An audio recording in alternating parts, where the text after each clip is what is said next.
दोस्तों, एक गांव के पास मुनि भरद्वाज का आश्रम हुआ करता था। मुनि भरद्वाज बहुत बड़े ज्ञानी थे। उन्हें लोगों के भूत, भविष्य, वर्तमान इन सभी का ज्ञान था।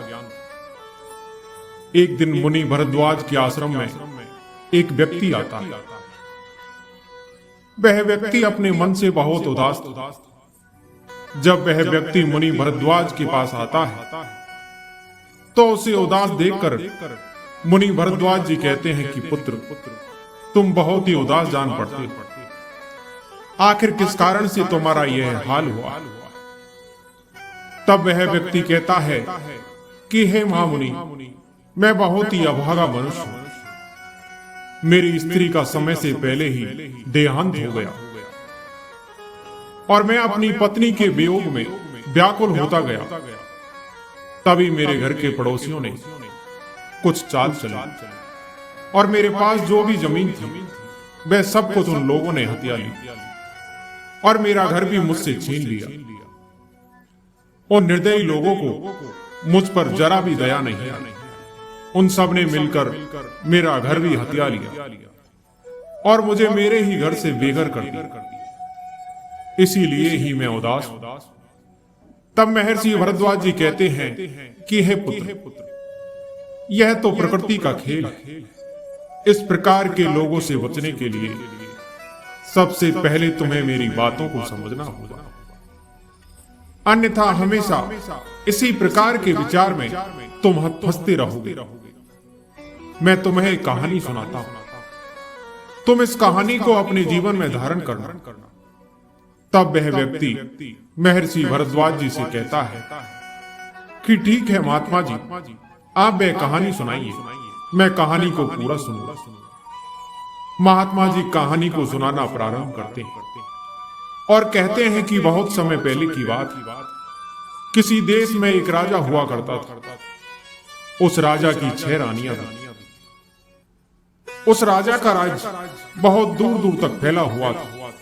वह राजा बहुत ही दयालु और धार्मिक प्रवृत्ति का था। वह हमेशा अपनी प्रजा को अपना परिवार समझता और अपनी प्रजा की भलाई के लिए काम करता। वह अपने राज्य की प्रजा को अपनी संतान की तरह मानता। उस राजा के राज्य की प्रजा भी अपने राजा को बहुत प्रेम करती।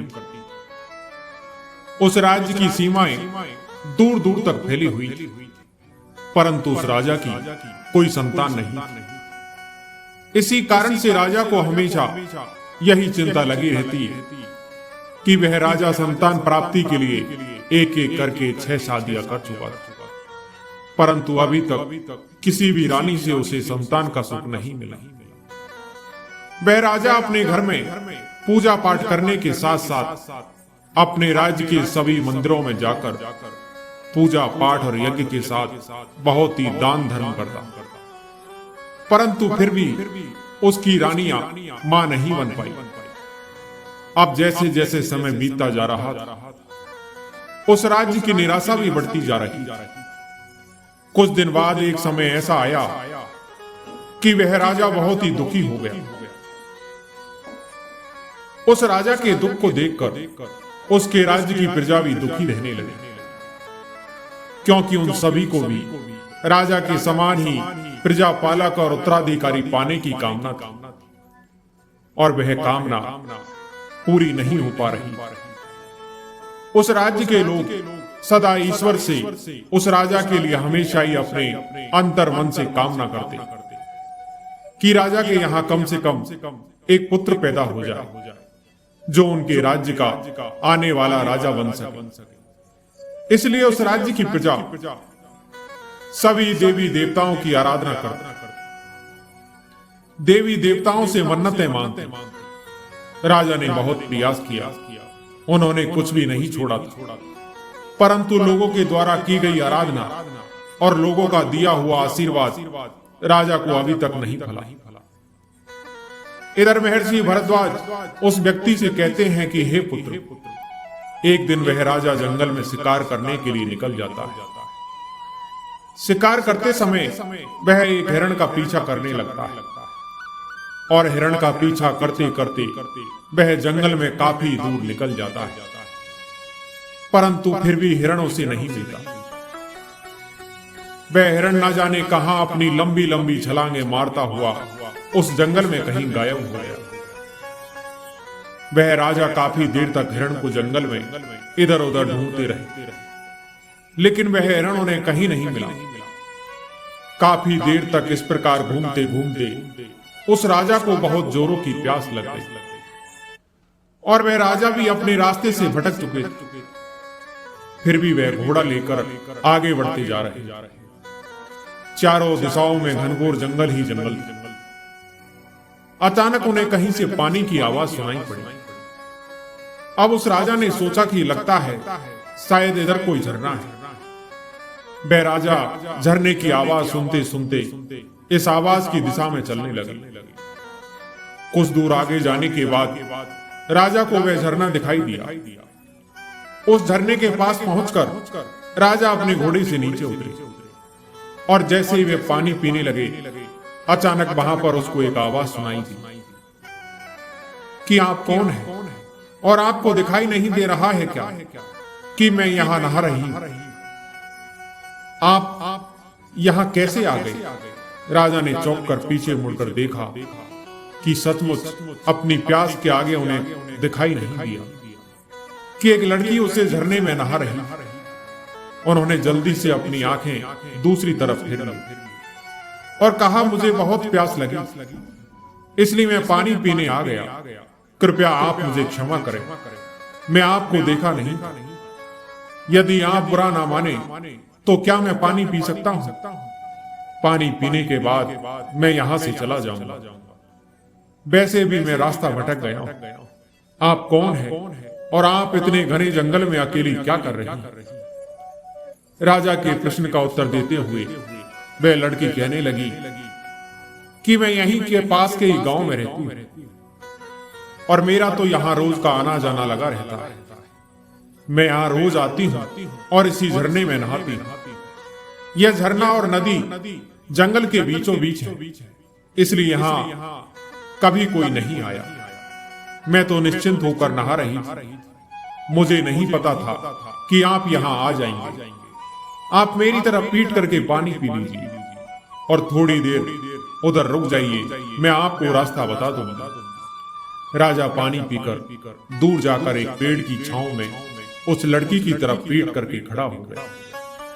इधर वह लड़की जल्दी जल्दी नहाकर एक चट्टान के पीछे जाकर कपड़े बदलने लगी और कुछ ही देर में वहां से निकलकर राजा के पास आ गई। राजा के पास आकर वह लड़की कहने लगी कि आपको और पानी पीना है तो पी लीजिए। राजा ने कहा कि नहीं नहीं, पानी तो मैंने पी लिया, अब तुम मुझे अपना परिचय दो और मेरी मदद करो। तब वह लड़की कहने लगी, मैंने अपने घर ले जाने के लिए कुछ फल तोड़ रखे हैं, आपको भूख लगी होगी, आप उन्हें खा सकते हैं।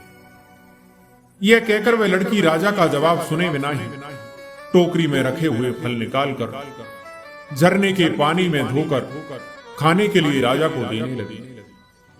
राजा लगातार उस लड़की को देख रहा था। राजा ने देखा कि वह लड़की बार बार फल लेने की जिद कर रही। तब राजा ने उस लड़की से फलों को ले लिया और उस लड़की से पूछने लगा कि क्या तुम नहीं खाओगी? लड़की कहती है, नहीं आप अतिथि हैं, आप खाइए। अब उस राजा ने लड़की से कहा कि अभी तक आपने अपने बारे में कुछ नहीं बताया, मैं तुम्हारे बारे में जानना चाहता हूं। तब वह कहती है कि मेरा नाम सावित्री है और मैं यहीं पास के ही गांव में रहती हूं। मेरे परिवार में सिर्फ मेरी माँ है।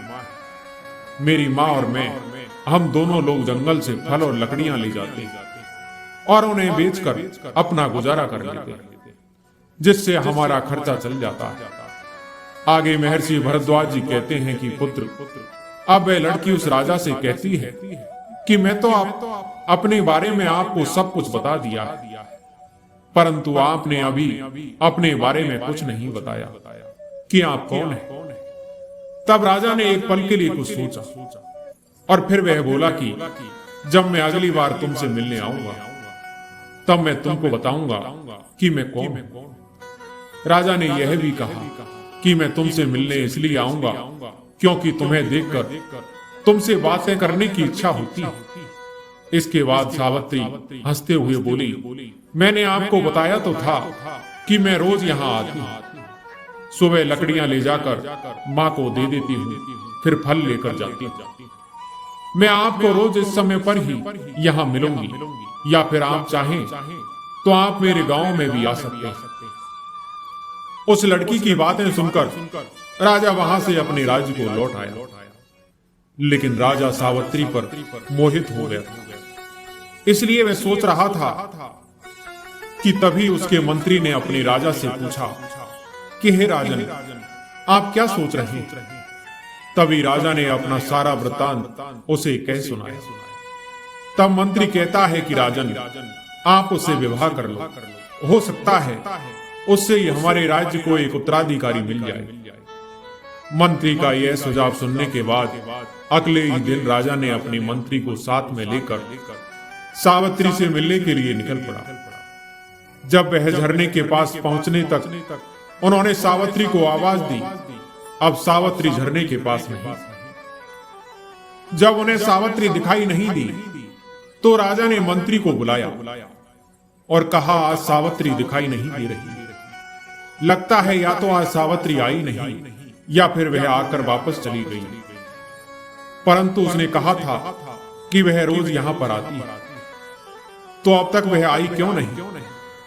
तब मंत्री ने कहा, महाराज, क्यों ना हम लोग उसके गांव चले। तब राजा कहने लगा, हां, लगता है यही ठीक रहेगा। तब उन दोनों ने सावित्री के गांव में जाने का निश्चय कर लिया और दोनों सावित्री के गांव पहुंच गए और फिर सावित्री का नाम लेकर उसका पता पूछते हुए उसके घर पहुंच गए। वहां पर पहुंचकर राजा ने देखा कि सावित्री अपनी झोपड़ी के बाहर चुपचाप बैठी हुई थी। राजा ने उसे आवाज लगाई, सावित्री, देखो, मैं तुमसे मिलने आया हूं। मैंने झरने के पास तुम्हारी बहुत प्रतिज्ञा की, परंतु तुम वहां नहीं आई। सावित्री की आंखें आंसुओं से भरी हुई थी। राजा ने पूछा, सावित्री, क्या हुआ? तुम क्यों रो रही हो? अब वहीं दो अजनबी को घोड़ों पर सवार देखकर उनके पास खड़े हुए ग्रामीणों में से एक ने कहा कि बाबूजी, इसके अपनों में सिर्फ इसकी एक मां ही तो थी और वह भी चल बसी, क्योंकि उससे सर्प ने डस लिया और उनकी मृत्यु हो गई। अब यह बेचारी अकेली रह गई है। आप ही बताइए कि ऐसे में वह यह बेचारी रोए नहीं तो क्या करे? लेकिन आप लोग कौन हैं? तब मंत्री ने राजा का परिचय दिया। अब मंत्री की बात को सुनकर पूरे गांव में खलबली मच गई।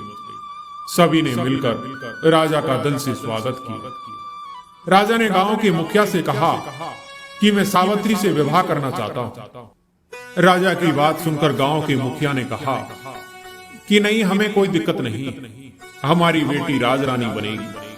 हमारे तो भाग्य खुल गए, इससे अधिक हमें और क्या चाहिए? गांव वालों ने जल्दी जल्दी सारी तैयारी करके राजा और सावित्री का विवाह करवा दिया। राजा ने सावित्री को नया नाम दिया, रानी राजलक्ष्मी। राजा और मंत्री नई रानी राजलक्ष्मी को लेकर अपनी राजधानी वापस जाने के लिए जब तैयार हुए, तब गांव वालों ने बड़े धूमधाम से गांव की बिटिया राजलक्ष्मी को विदा किया।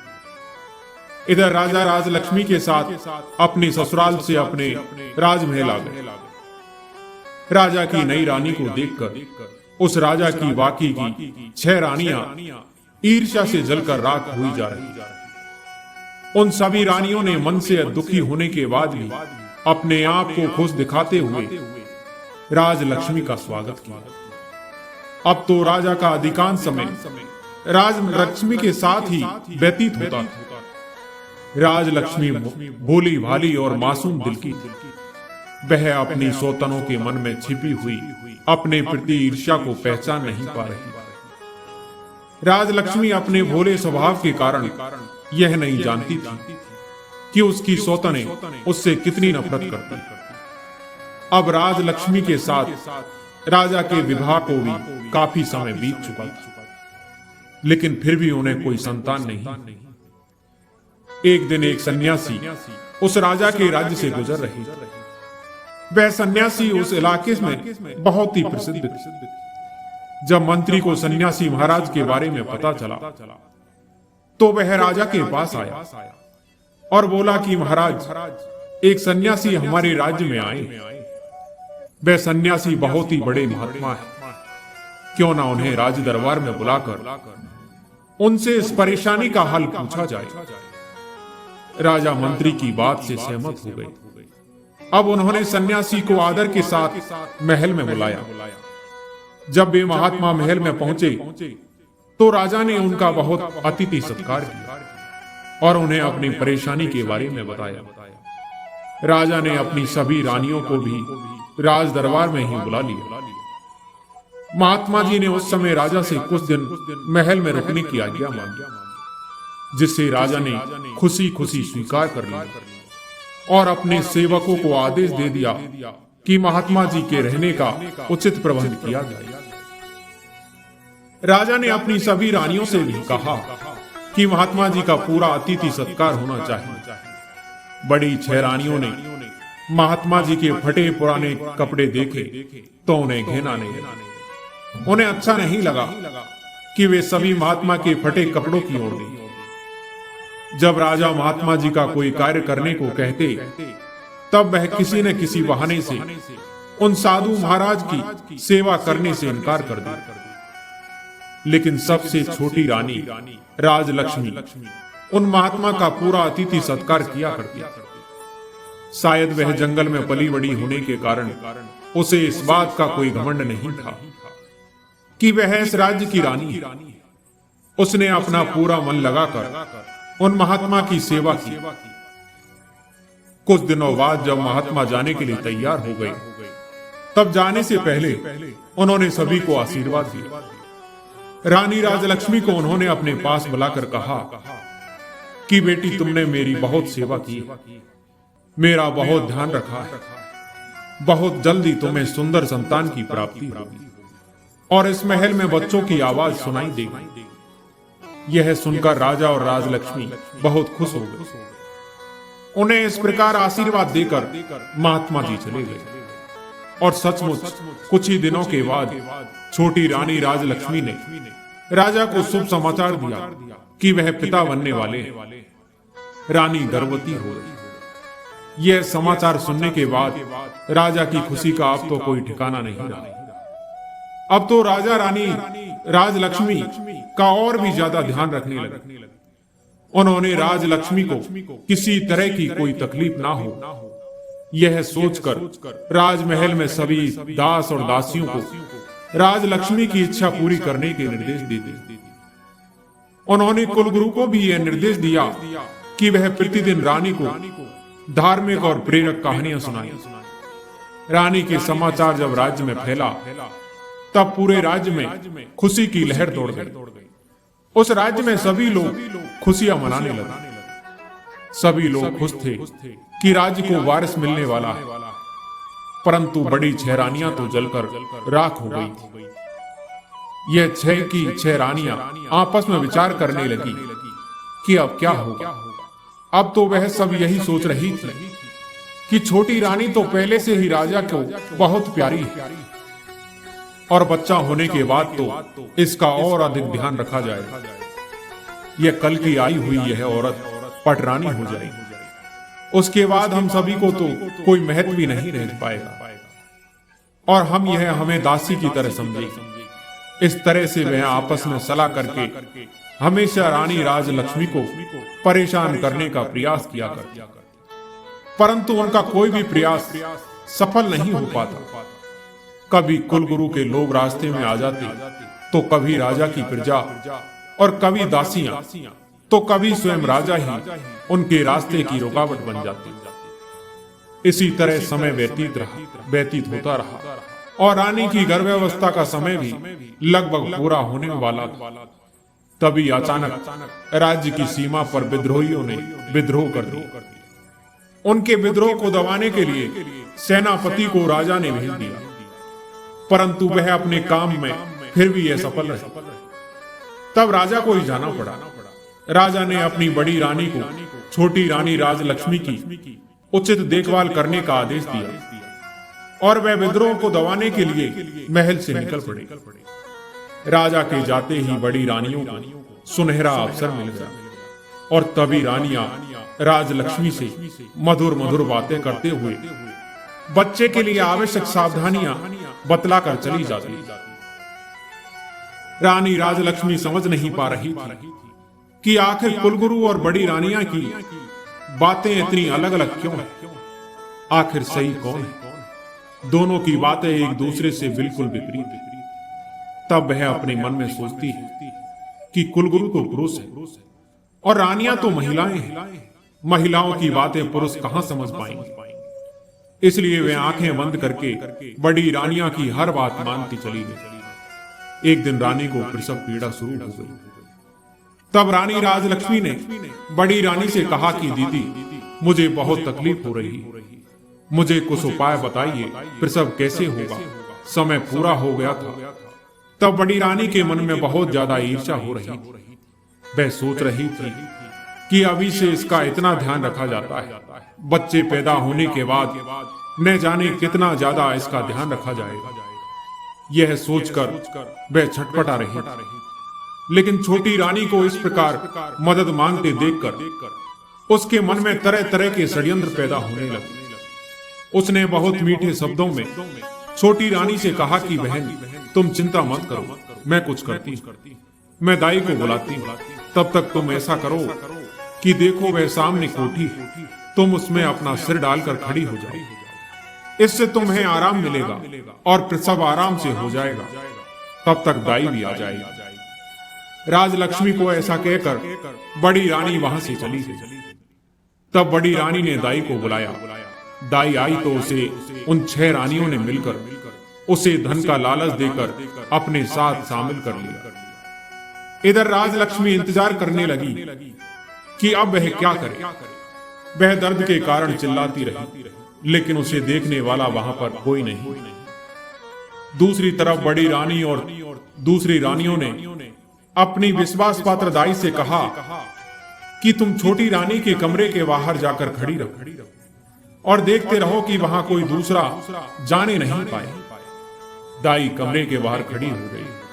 छोटी रानी राजलक्ष्मी पीड़ा से कहार रही। इधर भगवान की कृपा से छोटी रानी ने एक एक करके 6 लड़के और 1 लड़की को जन्म दिया, जिससे रानी राजलक्ष्मी को बहुत ज्यादा पीड़ा हो रही थी, जिससे रानी राजलक्ष्मी बेहोश हो गई।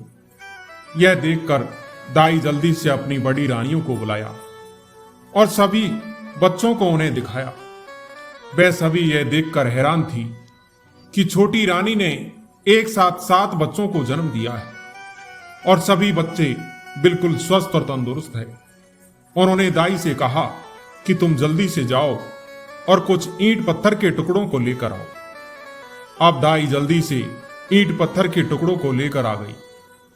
उसके बाद बड़ी रानी ने दाई से कहा कि तुम यहां से इन सभी बच्चों को ले जाओ और जंगल में ले जाकर इन्हें मार के जमीन के नीचे दफना देना।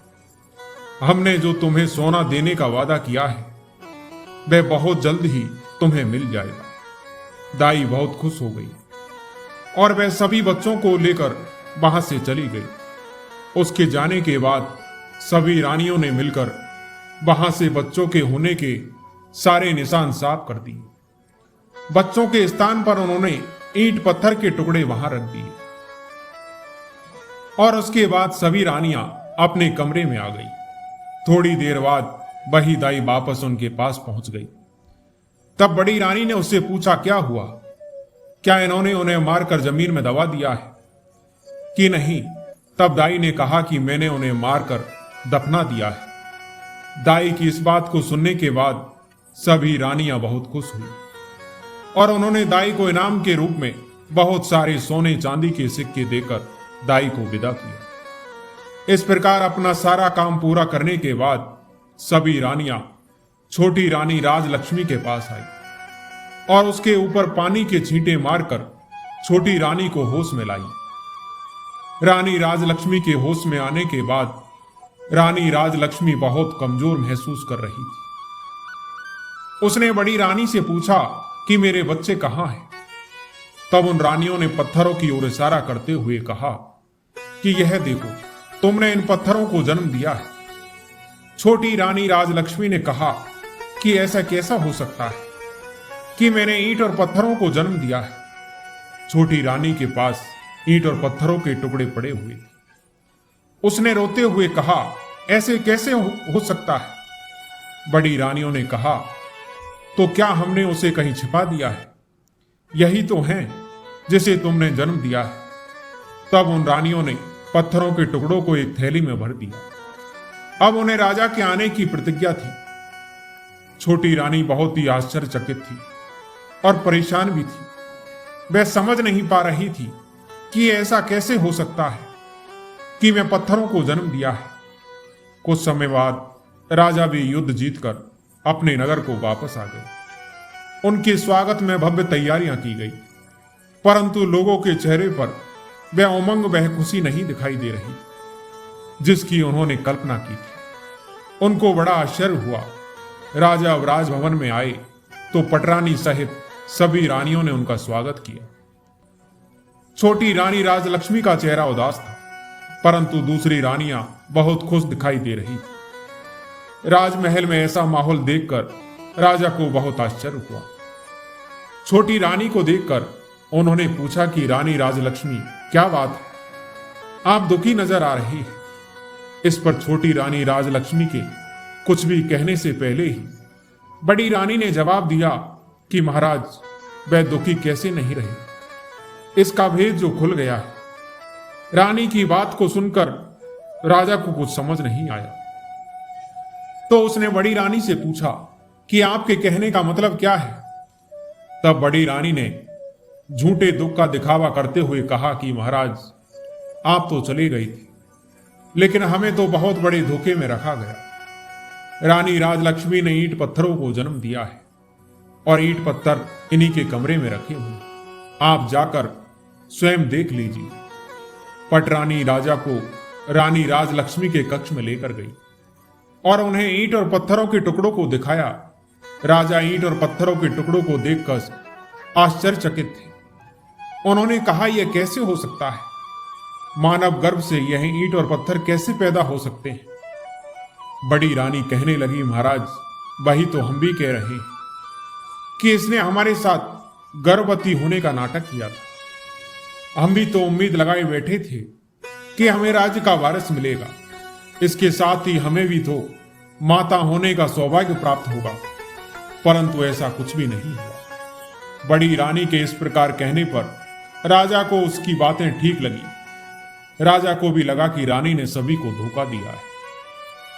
अब राजा ने क्रोध से भरकर रानी राजलक्ष्मी से पूछा कि बताइए रानी, आपने हमें इतना बड़ा धोखा क्यों दिया?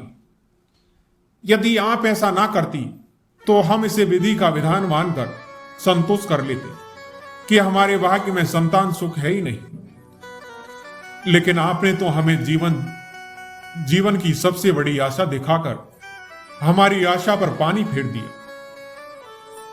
हम तो आपके मासूम चेहरे पर मोहित होकर आपको अपनी रानी बनाकर लेकर आए थे। हमने आपको इतना प्यार और सम्मान दिया, परंतु आप उस सम्मान के योग्य नहीं हैं। आपने हमें धोखा देने से पहले हमारे बारे में एक बार भी नहीं सोचा। हमें आपसे ऐसी उम्मीद बिल्कुल भी नहीं थी, लेकिन आपने जो छल हमारे साथ किया है उसका दंड तो हम आपको अवश्य देंगे। आज से आप महल की नौकरानी होगी। जाइए, हमारे सामने से अभी चले जाइए, वरना क्रोध में मैं न जाने क्या कर बैठूं। राजा के ऐसे शब्द सुनकर छोटी रानी बहुत दुखी हुई, लेकिन वह कुछ नहीं कर सकती थी। वह उस कक्ष से बाहर चली गई और एक तरफ जाकर रोने लगी। इस घटना के बाद तो राजमहल में छोटी रानी का जीवन बहुत मुश्किल से गुजरने लगा। सभी रानियां राजलक्ष्मी के साथ बहुत गंदा व्यवहार करती। महल की नौकरानियों से भी अधिक उससे काम लिया जाता था। उसको महल की सफाई के काम में लगा दिया गया। रानी राजलक्ष्मी बहुत दुखी हो गई और उस कारण उसके दिन बड़े ही दुख के साथ गुजर रहे थे। पर वह सब कुछ सहने के अलावा क्या कर सकती थी? उनके पास कोई ऐसा सबूत नहीं था जिससे वह अपनी गर्भावस्था को प्रमाणित कर पाती। वह जानती थी कि वह सच में गर्भवती थी। उन्हें यह आश्चर्य होता था कि उनके बच्चों का क्या हुआ। वह राजमहल को छोड़कर अपने गांव चली जाए और अपनी पुरानी दिनचर्या आरंभ करे। अब उसे अपनी पुरानी जिंदगी की बहुत याद आती थी, परंतु वह यह सोचकर अपना विचार बदल देती कि उसके रानी बनने पर उसके गांव वाले कितने खुश थे। अब वह जाकर किस मुंह से अपने दुर्भाग्य की कथा उन्हें कहे। इस तरह समय बीतता रहा और काफी समय के बाद एक दिन जब राजा दरबार में बैठे राजकार्य में व्यस्त थे कि तभी एक प्रहरी ने उनके पास आकर सूचना दी। प्रहरी ने कहा कि महाराज, गांव के प्रधान आपसे मिलना चाहते हैं। राजा ने ग्राम प्रधान को बुलाने की आज्ञा दे दी। गांव के ग्राम प्रधान ने आकर राजा को पूरे सम्मान के साथ प्रणाम किया। राजा ने कहा, ग्राम प्रधान जी, कहिए आपकी क्या समस्या है। तब ग्राम प्रधान कहने लगे कि महाराज, आपके शासन में किसी को कोई समस्या नहीं। आपके राज्य में और हमारे गांव में सभी खुश हैं। आज मैं एक आश्चर्यजनक और चमत्कारी घटना के बारे में बताने के लिए आया हूं। इसके बारे में जानकर हम सब गांव वालों की तरह आप भी बहुत ही हैरान हो जाएंगे। महाराज, मुझे लगा कि आपको इसके बारे में पता होना चाहिए, इसलिए मैं यहां चला आया। तब राजा कहने लगे, प्रधान जी, ऐसी कौन सी चमत्कारपूर्ण घटना हुई है, हमें बताइए। तब वह प्रधान कहने लगे, महाराज, हमारा गांव जंगल के पास में है। वहां बहुत से पेड़ पौधे हैं, लेकिन पिछले कुछ समय से हम वहां एक स्थान पर एक चंपा के फूल और कई बांस के पौधों को देख रहे हैं। वे अपने आप ही उगे हैं। उन पौधों को किसी ने भी नहीं उग लगाया। शुरू में तो हम में से किसी ने भी उन पर विशेष ध्यान नहीं दिया, परंतु अब हम उनके बारे में जानने के लिए मजबूर हो चुके हैं। महाराज, ऊंचे बांस के पौधों के बीच में चंपा का पौधा ऐसा लगता है जैसे बांस के पौधों के द्वारा घेरा डालकर चंपा के पौधे की सुरक्षा की गई हो। उन्हें देखकर ऐसा लगता है कि जैसे वह बांस के पौधे खास तौर पर उस चंपा के पौधे की सुरक्षा के लिए ही लगाए गए।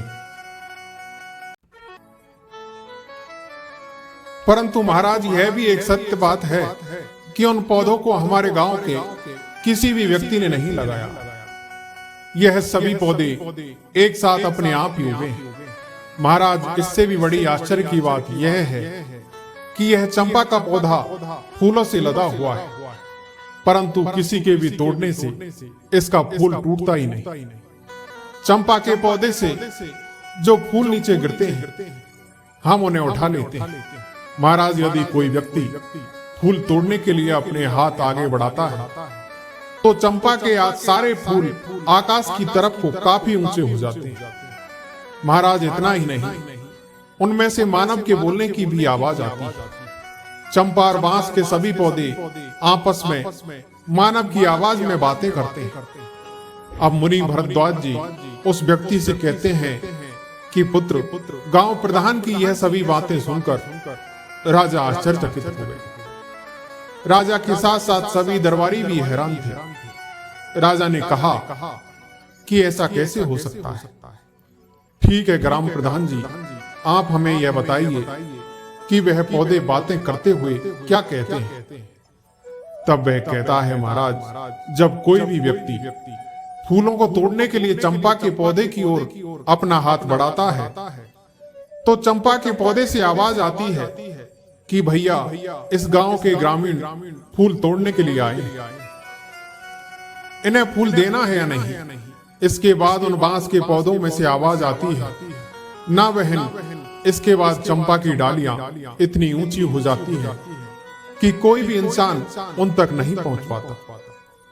लंबे डंडे से भी चंपा के फूलों तक पहुंचना संभव नहीं होता है। परंतु प्रतिदिन सुबह के समय चंपा के फूल जमीन पर बिखरे मिलते हैं, जो कि बहुत ही सुगंधित होते हैं। ग्राम प्रधान कहता है कि महाराज, आश्चर्य की बात तो यह है कि सभी ग्रामीणों ने फूल तोड़ने की बहुत कोशिश की, परंतु आज तक एक भी फूल अपने हाथों से तोड़ नहीं पाए। यहाँ तक कि कई गांव के ग्रामीणों ने भी बहुत प्रयास किया, परंतु कोई भी व्यक्ति एक भी फूल नहीं तोड़ पाया। सभी असफल रहे। अब तो सभी लोगों ने उस चंपा के पौधों को आकाश चंपा के पौधे के नाम से बुलाना शुरू कर दिया। राजा ने ग्राम प्रधान की यह सभी बातें सुनने के बाद हैरान होकर मंत्री को आदेश दिया कि मंत्री, आप खुद जाकर देखिए वह किस प्रकार के पौधे हैं और इसके बारे में हमें पूरी जानकारी दीजिए। मंत्री ने कहा कि महाराज, मैं स्वयं जाकर देखता हूं। मंत्री इस समय ग्राम प्रधान को लेकर दरवाजे से बाहर निकल गए। राजा और सारे दरबारी आश्चर्य में पड़े यह सब सुन और देख रहे। वे समझ नहीं पा रहे थे कि आखिर सच्चाई क्या है। मंत्री के वहां से जाने के बाद राजा भी यह सोचकर अपने राज्य कार्य में व्यस्त हो गए कि मंत्री गए, वह सब कुछ पता लगा कर आएंगे। राजमहल से निकलकर जब मंत्री ग्राम प्रधान जी के साथ उन पौधों के पास पहुंचे तो सभी ग्रामीण भी वहां पर इकट्ठा हो गए। सुबह का समय था। मंत्री, ग्राम प्रधान और गांव के लोग उस चंपा के पौधे के पास पहुंच चुके थे। वहां पहुंचते ही चंपा के फूलों की गंध उनके नाक में प्रवेश कर गई। चंपा की सुगंध से वे सम्मोहित हो गए। चंपा के पौधे के पास पहुंचकर मंत्री जी ने देखा कि ग्राम प्रधान के बताए अनुसार वहां पर एक चंपा का पौधा था और कई बांस के पौधे थे। चंपा का पौधा बिल्कुल बीच में था और बांस के पौधे उसे अपनी सुरक्षा के घेरे में लिए हुए खड़े थे। चंपा की डाली को मंत्री जी आराम से अपने हाथों से पकड़ सकते और फूल भी तोड़ सकते। पौधे के चारों ओर जमीन पर फूल बिखरे पड़े थे। मंत्री चंपा के फूलों की सुगंध से सम्मोहित होकर चंपा के पौधे की ओर बढ़े और फूल तोड़ने के लिए अपना हाथ आगे बढ़ाया। तभी वहां पर मौजूद सभी लोगों को चंपा के पौधे से निकलती हुई एक मानव आवाज सुनाई दी, जिसे सुनकर मंत्री के हाथ जहां के तहां रुक गए। वे आश्चर्यचकित हो उठे। वे ये देख रहे थे कि यह आवाज चंपा के पौधे से आई थी। चंपा के फूल के पौधे से आवाज आई थी कि बस भाई यहीं रुक जाओ। उसके बाद चंपा के पौधे से आवाज आई, भाई हमारे मंत्री जी फूल तोड़ने आए हैं, क्या मैं टूटूं या लग जाऊं आकाश में। यह आवाज सभी को स्पष्ट सुनाई दे रही। सभी बड़े आश्चर्य के साथ उस बांस के पौधों की ओर देख रहे। तभी उन बांस के पौधों में से एक साथ आवाज आई जो बिल्कुल साफ सुनाई दे रही। ऐसा लग रहा था जैसे 5-6 लोग एक साथ बोल रहे हैं। इन आवाजों को सुनकर मंत्री जी आश्चर्यचकित हो गए। ऐसा लग रहा था जैसे उनके हाथों के साथ साथ उसका दिमाग भी सुन्न हो गया हो। और वे सभी बांस कह रहे थे, ना बहन, चंपा लग जा आकाश की ओर। यह वही मंत्री जी हैं जिन पर हमारी माँ की जिम्मेदारी थी, लेकिन उन्होंने अपनी जिम्मेदारी पूरी नहीं की, इसलिए उनके सामने झुकना नहीं, एक भी फूलों का स्पर्श इन्हें नहीं करने देना। इसलिए बहन चंपा लग जा आकाश की ओर। अचानक से चंपा की सभी डालियां इतनी ऊंची हो गई कि अब मंत्री जी किसी भी तरह से उसके एक भी फूल को नहीं तोड़ सकते। मंत्री ने चंपा के फूल तोड़ने का बहुत प्रयास किया, लेकिन बहुत कोशिश करने के बाद भी वह एक भी फूल नहीं तोड़ सके। उन बांस के पौधों में से अब जो आवाज आ रही थी वह मंत्री से कह रही थी कि जाइए मंत्री जी, आप अपने राज्य कार्य का संचालन कीजिए। आप किसी इंसान की जिम्मेदारी लेने के योग्य नहीं है। मंत्री जी, आप अपनी जिम्मेदारी पूरी तरह से निभाते नहीं। आपने एक बार भी यह देखने की कोशिश नहीं की कि हमारी राजलक्ष्मी गर्भावस्था के अंतिम समय में कैसे है और उनका प्रसव कैसे होगा, कैसे कठिन समय में उन्हें कौन कौन सी समस्या हो सकती है। इसलिए आपने हमारी दृष्टि में अपराध किया है। उन बांस की बातों को सुनकर मंत्री जी आश्चर्यचकित। एक और तो उन्हें इस बात का आश्चर्य हो रहा था कि यह पौधे मनुष्य की आवाज में बात कैसे कर रहे हैं। वही दूसरी ओर वह यह सोच भी हैरान थे कि वह सचमुच रानी राजलक्ष्मी को दिन में केवल एक बार देखकर आ जाते थे। यह बात सच तो थी, लेकिन उन्हें यह समझ नहीं आ रहा था कि यह बात उन पौधों को कैसे पता चली। और वह आत्मग्लानि से भर उठे, क्योंकि उन्हें गर्भावस्था के अंतिम समय में रानी की देखभाल तथा प्रसव अपनी निगरानी में करवाना चाहिए था। अब उन्हें यह महसूस हो रहा था कि सही में उन्होंने अपनी जिम्मेदारी सही ढंग से पूरी नहीं की। परंतु यह बात इन पौधों को कैसे पता है? तब उन्होंने पौधों से पूछा कि आप ही हमें बताइए, हमसे क्या गलती हुई और हमारे द्वारा हुई उस गलती का क्या प्रायश्चित हो सकता है, जिससे हमारी भूल सुधारी जा सके। परंतु उसके बाद उन पौधों में से कोई आवाज नहीं आई। मंत्री पौधों से बात करने का बार बार प्रयास करते रहे। उन्होंने पौधों से कई प्रकार के प्रश्न पूछे, लेकिन उन्होंने पौधों की तरफ से कोई उत्तर नहीं मिला, और ना ही अब पौधों की तरफ से कोई आवाज आ रही थी। लेकिन चंपा की डालियां अभी भी ऊंचाई पर थी, इसलिए मंत्री जी बहुत परेशान थे। मंत्री निराश होकर वहां से वापस जाने लगे। वहां से लौटने से पहले उन्होंने गांव वालों से कहा कि मैं इस बात को महाराज से अवश्य कहूंगा, और मुझे पूरा विश्वास है कि मेरी बात सुनने के बाद महाराज इस बात का पता लगाने के लिए यहाँ अवश्य आएंगे। इसके बाद मंत्री जी वहां से अपनी राजधानी वापस आ गए। राजमहल वापस आकर उन्होंने महाराज को सारी बातें बताई और कहा कि महाराज, मुझे लगता है कि राजमहल में कुछ षड्यंत्र तो अवश्य हुआ है। अब मुझे तो अपने ऊपर गिलानी हो रही है। मुझे ऐसा लग रहा है कि जैसे मैं राजलक्ष्मी की देखभाल पूरी तरह से नहीं कर पाया। आज मुझे उन पौधों की बात सुनकर ऐसा लग रहा है कि कुछ ऐसा हुआ है जो हम लोग नहीं जानते, परंतु उन पौधों को इसके बारे में सब कुछ पता है। मैंने अपनी तरफ से उन पौधों से सब कुछ जानने की पूरी कोशिश की, लेकिन उन्होंने मुझे कुछ नहीं बताया। महाराज, मेरा आपसे अनुरोध है कि आप एक बार अवश्य वहां चलें और स्वयं देखें। हो सकता है वह चंपा का पौधा आपको सारी बातें बता ही दे।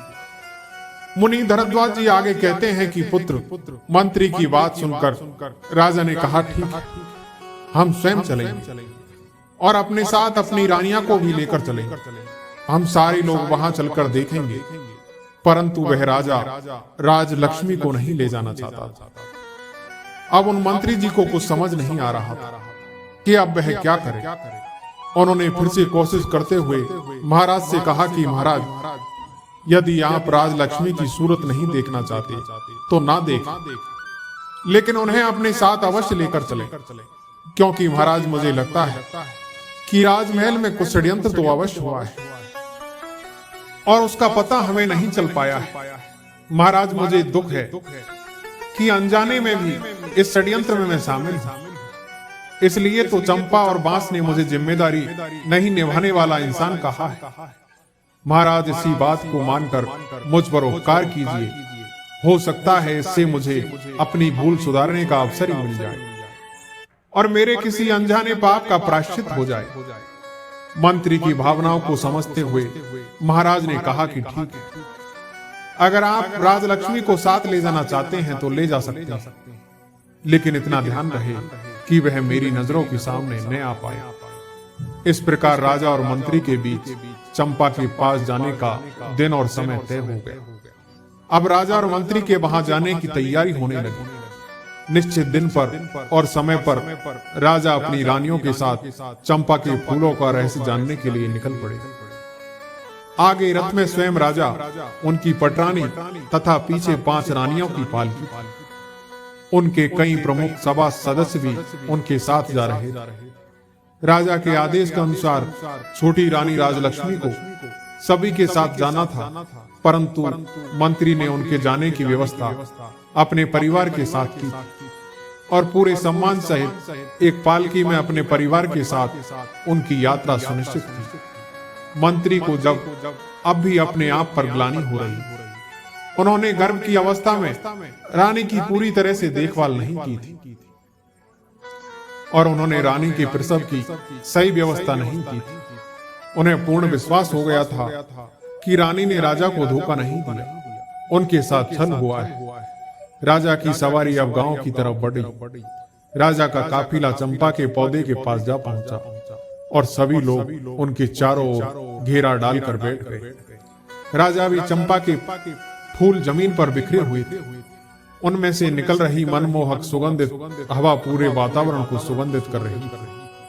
चंपा की सुगंध से वहां उपस्थित सभी लोग प्रफुल्लित हो रहे थे। अब राजा भी चंपा के पौधे का रहस्य को जानने के लिए बेताब थे।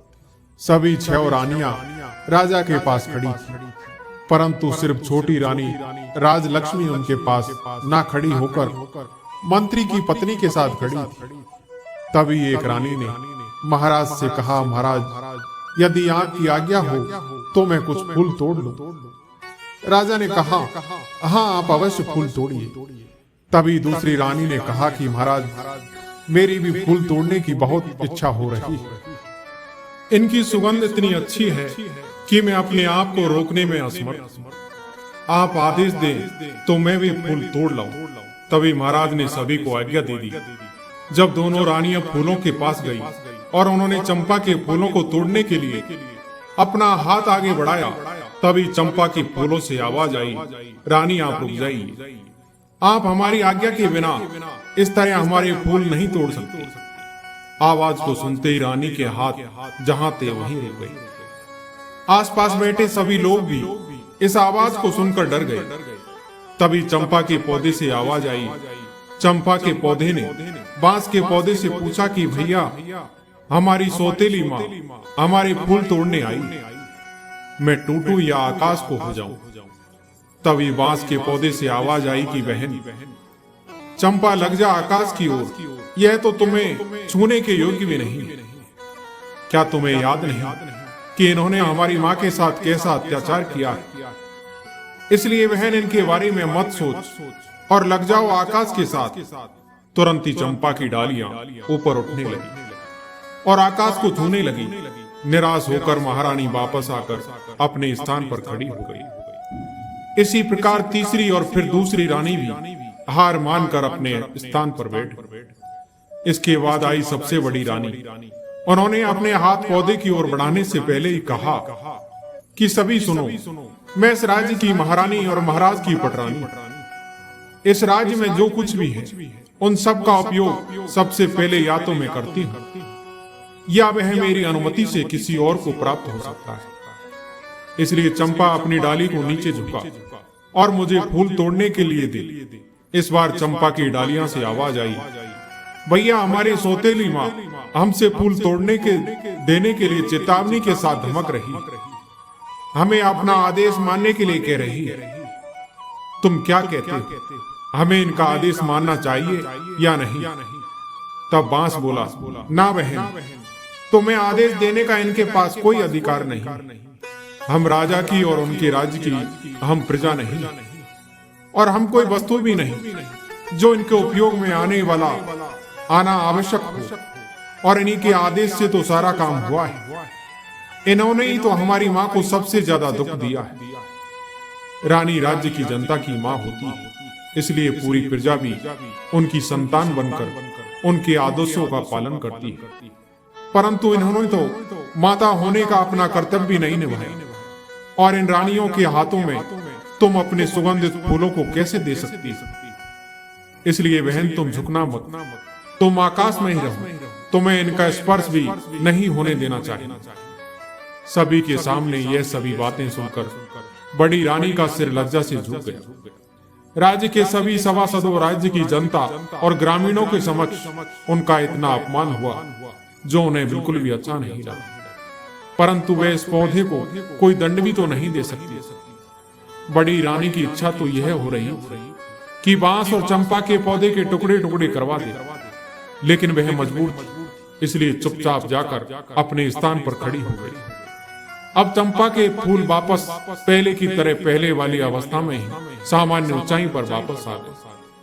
अब राजा खुद उठे और फूल तोड़ने के लिए आगे बढ़े। जब उन्होंने चंपा के पौधे के पास जाकर फूल तोड़ने के लिए अपने हाथ आगे बढ़ाए, तभी चंपा के पौधे से आवाज आई, ना ना महाराज, आप यह भूल कभी मत कीजिएगा। आपको फूल तोड़ने से रोकने के लिए मैं अपने भैया से अनुमति नहीं लूंगी। यदि भैया अनुमति दे भी देंगे तो भी मैं आपके हाथों से नहीं आऊंगी। इसलिए आप अपने हाथ पीछे ही रखिए, फूल तोड़ने का विचार त्याग दीजिए। राजा आश्चर्यचकित होकर उनकी बातों को सुनने लगे। आखिर ऐसा क्या हुआ कि उनको रोकने के लिए चंपा अपने भाइयों से भी अनुमति नहीं ले रही और बिना अनुमति के ही उन्हें रोक दिया। उन्होंने पूछा कि मैं इस देश का राजा हूं और मैंने तो किसी के साथ अन्याय नहीं किया। मैं अपनी प्रजा को अपनी संतान मानता हूं और संतान की तरह उनकी देखभाल भी करता हूं। मैंने कभी किसी पशु पक्षी को भी तकलीफ देने की नहीं सोची। फिर तुम ऐसा क्यों कह रही हो? इस बार चंपा के पौधे से आवाज आई कि आप अपनी पूरी प्रजा को संतान मानते हैं, परंतु आप उन बातों पर विश्वास करते हैं जो दूसरे मनगढ़ंत बातें आपसे कह देते हैं। आप वह मान लेते हैं। आप स्वयं कभी सच्चाई जानने की कोशिश नहीं करते। अपनी प्रजा को संतान माना, लेकिन आपने अपनी संतान की खोज खबर करने की कभी कोशिश नहीं की। आपने कभी यह जानने की कोशिश नहीं की कि आपकी अपनी संतान कहाँ है, आपकी अपनी संतान कैसी है। आप ही बताइए, क्या कभी आपने यह सब जानने का प्रयास किया है? आप अपने राज्य की सुरक्षा करने की बात करते हैं, लेकिन आप तो अपनी गर्भवती पत्नी की सुरक्षा नहीं कर पाए।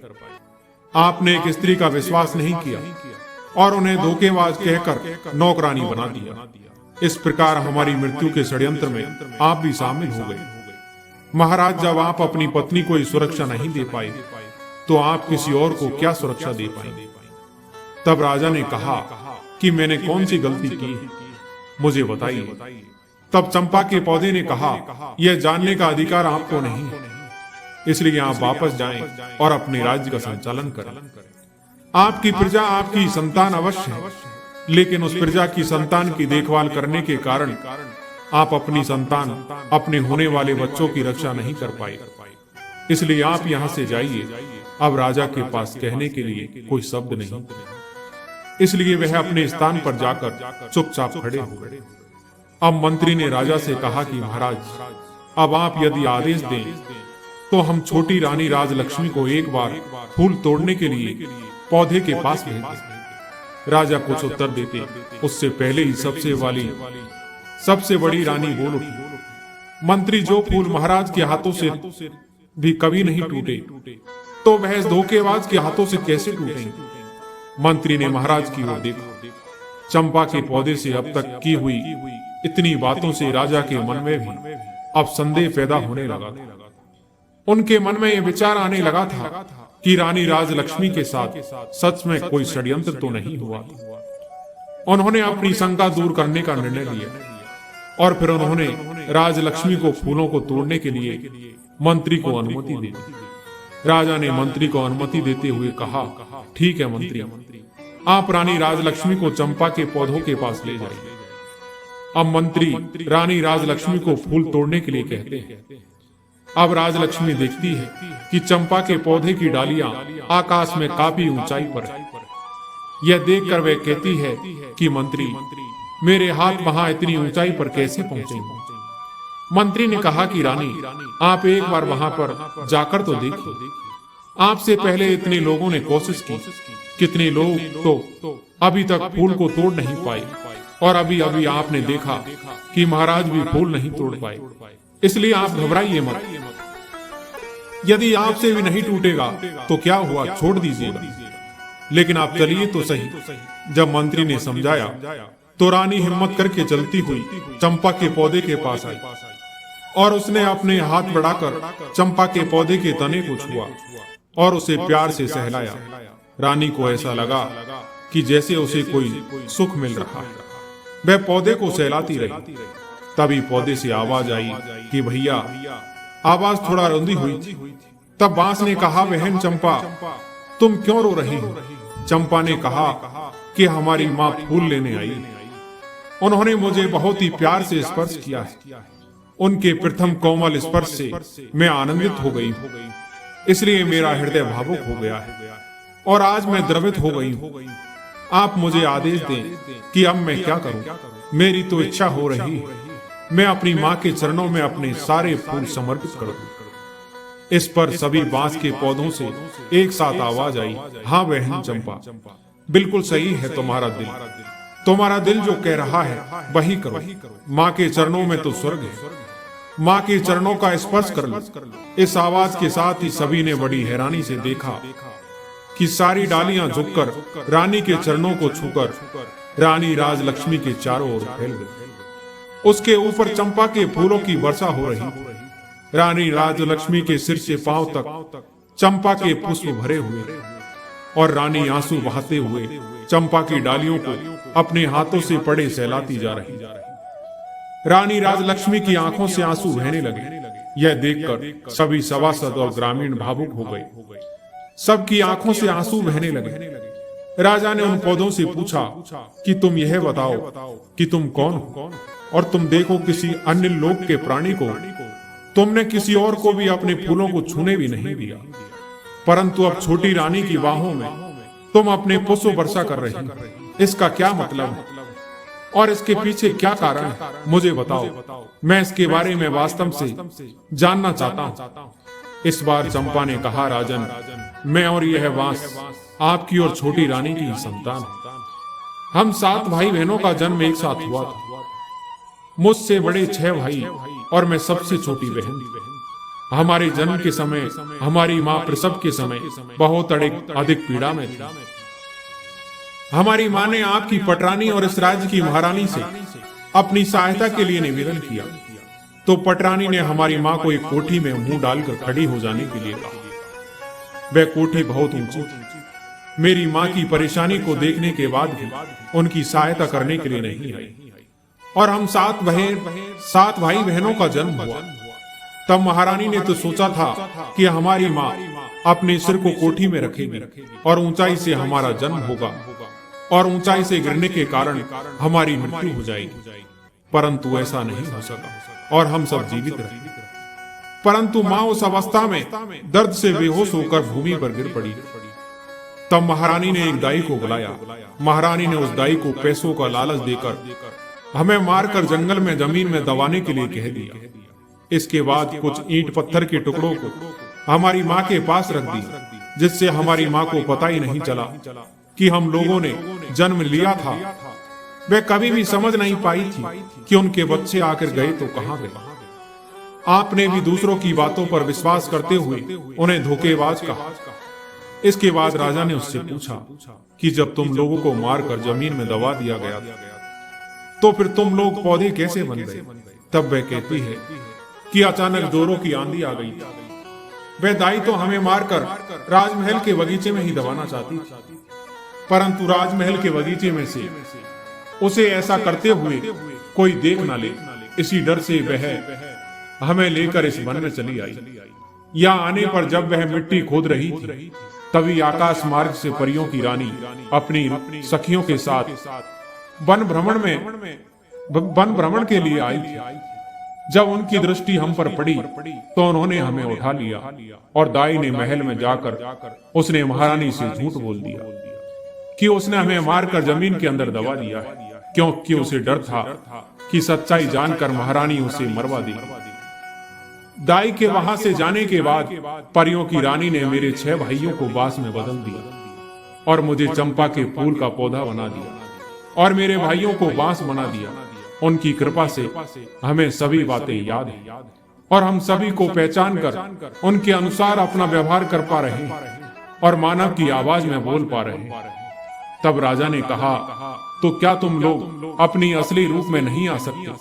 तब चंपा कहने लगी, महाराज, हम अपने असली रूप में आ सकते हैं अगर हमारी माँ सभी पेड़ों से एक एक पत्ती ले और मेरे पौधे से एक पत्ती ले, फिर उन सभी 7 पत्तियों को एक गोले में रखकर परियों की रानी का नाम लेकर प्रार्थना करेगी और कहेगी, परी रानी, मेरे बच्चे मुझे वापस कर दो, तो हम सभी पुनः अपने असली रूप में आ जाएंगे। उसकी बात सुनते ही रानी राजलक्ष्मी ने बांस और चंपा के पौधों से एक एक पत्ती लेकर उन्हें गोले में सजाया और स्वयं उनके समक्ष बैठ गई। और हाथ जोड़कर पूरी श्रद्धा के साथ परी रानी से प्रार्थना करने लगा कि परी रानी मुझे मेरे बच्चों से मिला दो। तभी वहां से बांस के पौधे और चंपा का पौधा विलुप्त हो गया और लगभग 5 वर्ष की एक बालिका और 5 वर्ष के 6 बालक वहां पर उपस्थित हो गए, जिसे देखकर रानी और राजा ने आगे बढ़कर अपने सभी बच्चों को अपनी बाहों में समेट लिया। रानी राजलक्ष्मी की तो हिचकियां ही बंद नहीं हो रही, वह तो रोई जा रही। राजा भी बच्चों को अपने सीने से लगाकर अपनी आंखों से वर्षा किए जा रहे। गांव की जनता सभासद सभी रानियां बिल्कुल मौन होकर यह दृश्य देख रही। कुछ देर के बाद जब राजा भाव के पल से बाहर आए, तब उन्होंने वहीं पर अपना दरबार लगा दिया और उन्होंने आदेश दिया कि सभी 6 रानियां ये रानियां बनने के योग्य नहीं है, इसलिए आज से और अभी से मैं इनका परित्याग करता हूं। छोटी रानी को इतने दिन जो कष्ट सहने पड़े थे, उसके लिए मैं उनसे क्षमा मांगता हूं और उन्हें पटरानी बनाता हूं। राजकुमारी की हत्या के षड्यंत्र की रचना के लिए दोषी मानते हुए मैं बड़ी रानी को मृत्युदंड देता हूं। महाराज ने अपने महामंत्री से कहा कि मंत्री जी, मेरे आदेश का तुरंत पालन किया जाए। रानी राजलक्ष्मी, जो अब तक अपने बच्चों को अपनी बाहों में समेटे अपने सीने से लगाए हुई बैठी हुई आंसू बहा रही थी, उन्होंने अचानक से अपना सिर उठाया और कहा, महाराज, आज मेरे लिए प्रसन्नता का बहुत बड़ा दिन, क्योंकि आज मेरे बच्चे मुझे वापस मिल गए। आज के इस प्रसन्नता भरे दिन पर मैं आपसे एक अनुरोध करती हूँ कि आप मेरा यह अनुरोध स्वीकार कर लीजिए कि बड़ी रानियों को मृत्युदंड न दें, अन्यथा इसका दोष हमारे बच्चों को, हमारे राज्य और राज्य की जनता पर हमेशा के लिए ग्रहण की तरह छाया रहेगा। इसलिए महाराज इन सबको क्षमा कर दीजिए। राजा ने कहा कि रानी, आपका दिल बहुत बड़ा है, परंतु मैं सबको क्षमा तो नहीं कर सकता, इसलिए इन्हें माफ तो नहीं दिया जा सकता, परंतु आपके अनुरोध पर इनका दंड कुछ कम करके आजीवन कारावास में बदल सकता हूँ। जब तक यह जिंदा रहेगी, कारावास में रहेगी। इस कारावास में इन्हें एक समय का भोजन मिलेगा, परंतु कारावास के बाहर यह एक पल के लिए भी निकल नहीं पाएंगे। यही इनका दंड होगा। इसके बाद राजा और रानी राजलक्ष्मी ने सभी ग्रामीणों को अपनी तरफ से कई उपहार दिए और सभी मंत्रियों और दास दासियों के साथ राजधानी लौट आए। आते समय दृश्य बदल चुका था। राजा के साथ रथ पर रानी राजलक्ष्मी बच्चे घोड़े पर सवार थे और 6 रानियां बंदी की अवस्था में सैनिकों के बीच चलती हुई पैदल राजभवन की ओर जा रही। राजमहल पहुंचने पर उन्हें कारागृह में डाल दिया गया। राजा रानी राजलक्ष्मी के साथ अपने बच्चों के साथ में सुख पूर्वक अपने राज्य की जनता का पालन करते हुए अपना जीवन बिताने लगे। रानी राजलक्ष्मी के दिन जैसे पहले थे वह बदल गई। भगवान की कृपा से राज्य के सभी लोगों के जीवन में खुशियां आ गई। भगवान अच्छे के साथ हमेशा अच्छा करते हैं और बुरे का परिणाम बहुत ही भयानक होता है। इस प्रकार महर्षि भरद्वाज ने उस व्यक्ति को यह सुंदर कहानी सुनाई। दोस्तों, आज की कहानी यहीं समाप्त होती है। मैं उम्मीद करता हूँ कि ये कहानी आपको जरूर पसंद आई हो। कहानी पसंद आई हो तो हमारे वीडियो को लाइक और सब्सक्राइब जरूर करें। धन्यवाद।